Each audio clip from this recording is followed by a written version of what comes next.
Hey everybody, today we're going to be talking about poppets. This is a poppet, this is a poppet, this is a poppet. These are all different types of poppets.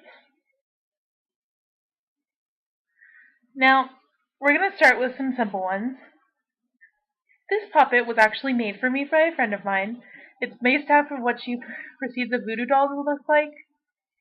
It was kind of an inside joke, but it works none the same.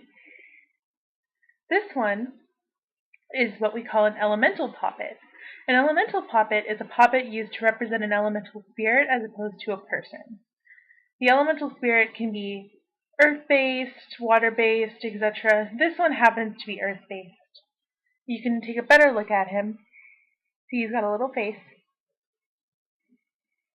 Oh, he's going to go off screen.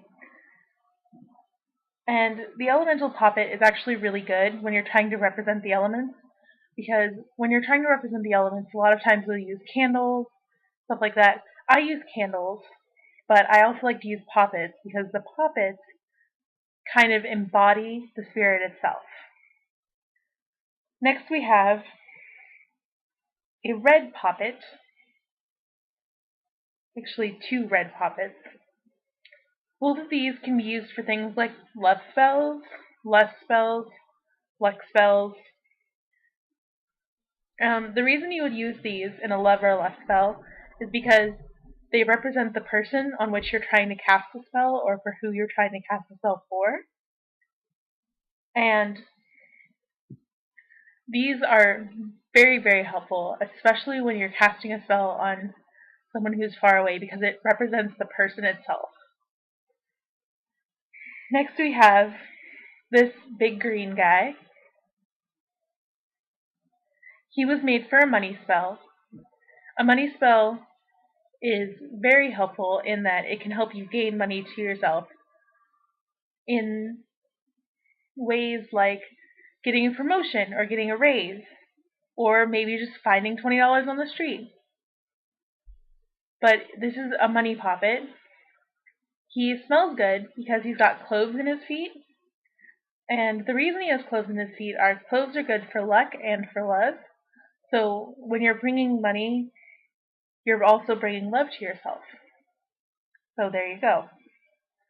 This green poppet looks very similar to this red poppet. It is a luck poppet.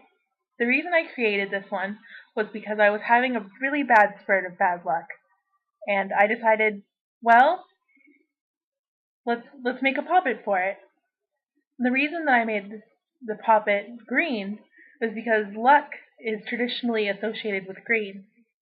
So I thought, okay, I'll make it green, and I'll make it a little person, so it'll help me with my luck, and I keep him with me everywhere I go. Now, we're going to go back to this one, just for a minute. See, isn't he cute? The reason that we're going back to them is because this, traditionally, is meant to represent someone who you don't like. Someone who has been mean to you, who has been cruel to you. It is somebody who you want harm to befall on. And so that's why he has a little heart and he's got little eyes. Now, I will not cast a spell that will harm somebody. Neither does anybody that I know, because what you put out comes back to you. Remember the rule of 3. So we're just going to put him away. He's not been used. Don't be afraid. So poppets, opposed to the ones that I've showed you, can also be used for all sorts of spells. You can put herbs in them, you can fill them completely with herbs, or you can put stuffing in them. It's really up to you. It's your spell, so you get to decide. But these spells can be heavily strengthened by the poppet, because the poppet represents a specific aspect. Now, for those of you who still have questions, feel free to leave a comment and I can make another video. For those of you who don't have questions, well, congratulations, you just learned how to use poppets. Alright, thanks for watching.